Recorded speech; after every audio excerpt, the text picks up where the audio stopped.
안녕하십니까. 셀프 인성 리더십 행동변화 코칭 전문가 김상원입니다.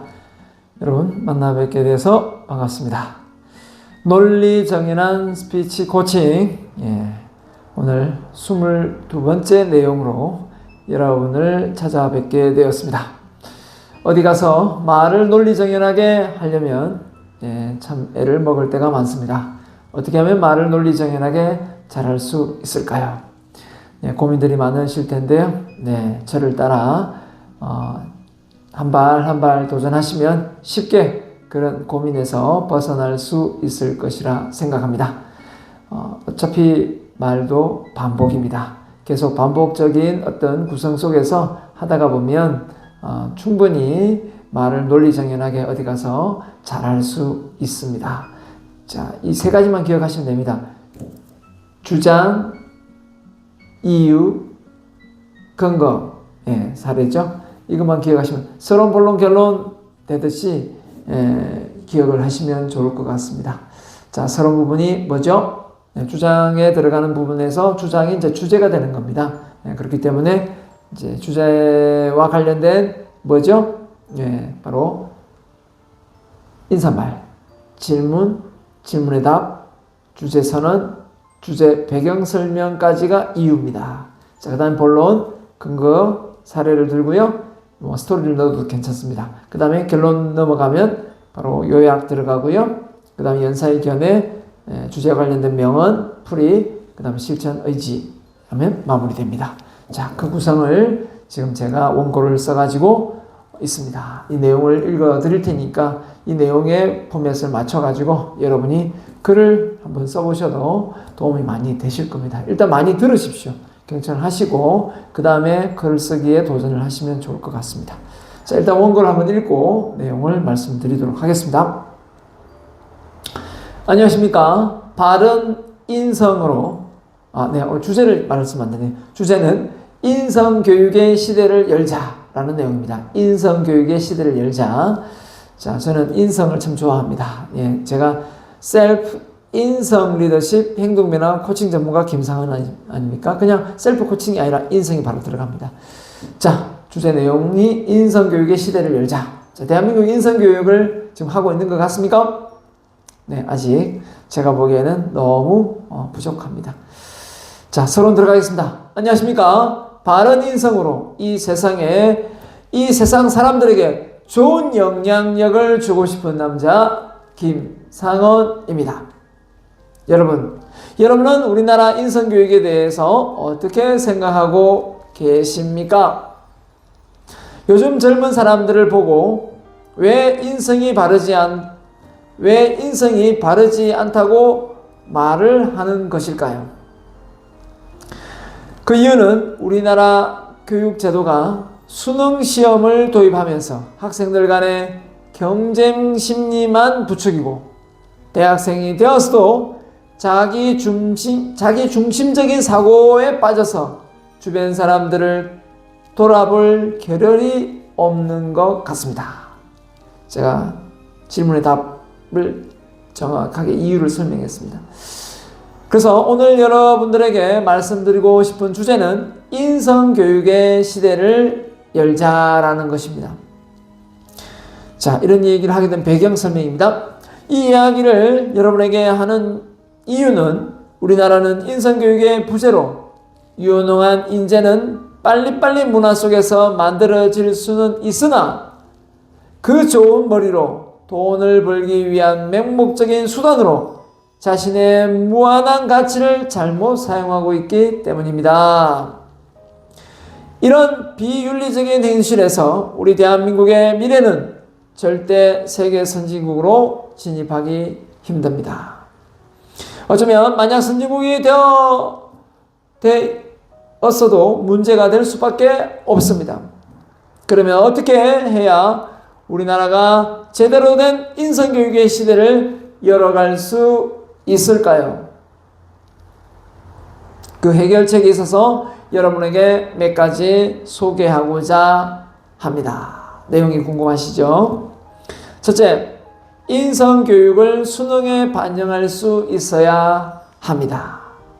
인성교육은 수능에 반영하고 있지 않죠, 지금. 영어, 수학보다 더 중요한 과목임에도 불구하고 당장 눈앞에 성과가 보이지 않는다고 등한시하고 있습니다. 무엇을요? 인성 과목을요.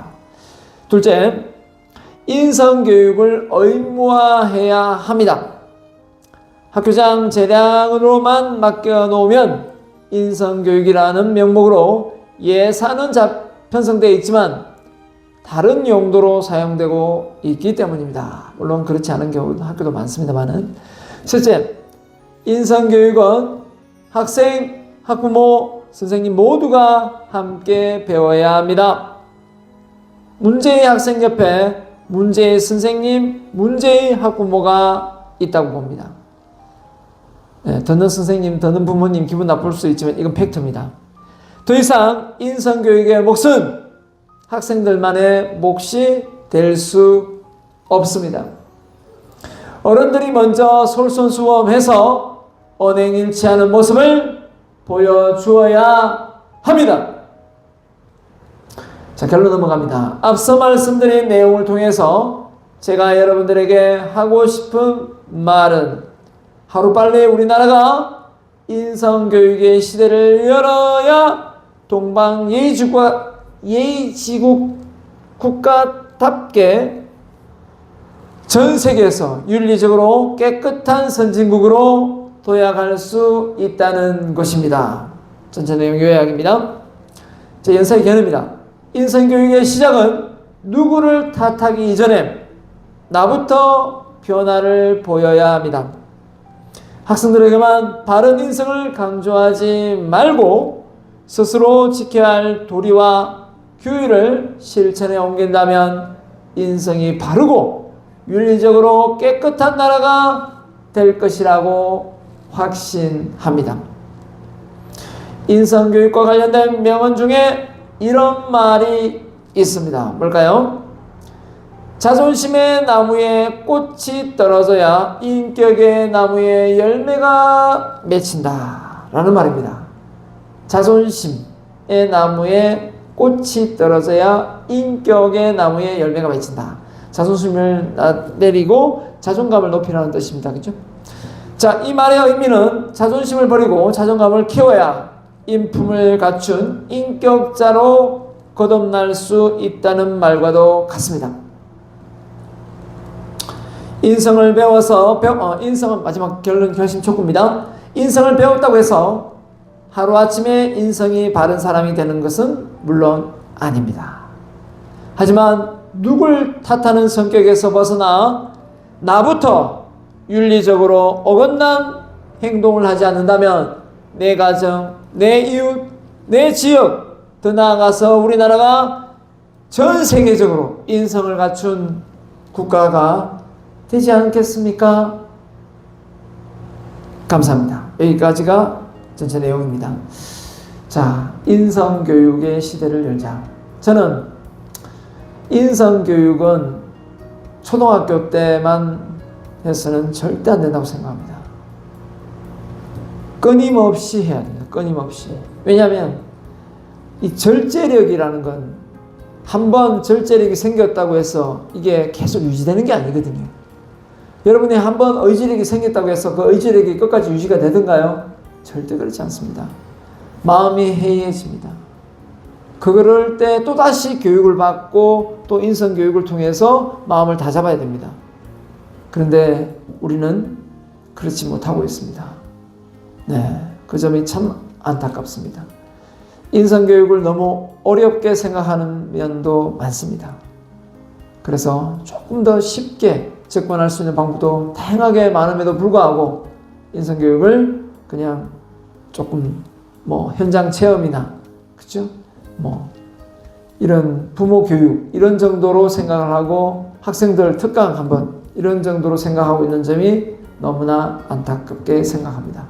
인성교육의 기본은 그게 아닌데도 말입니다. 네. 자, 분명히 알고 있는데 실천하지 못한다는 건 어떻게 생각합니까? 그건 모르는 겁니다. 알고 있는 걸 진짜 실천할 때 그걸 진짜 알고 있다고 말할 수 있는 것입니다. 그렇기 때문에 우리는 휴지 버리면 안 된다, 교통법규 지켜야 된다, 다 알고 있는데 지키지 않습니다.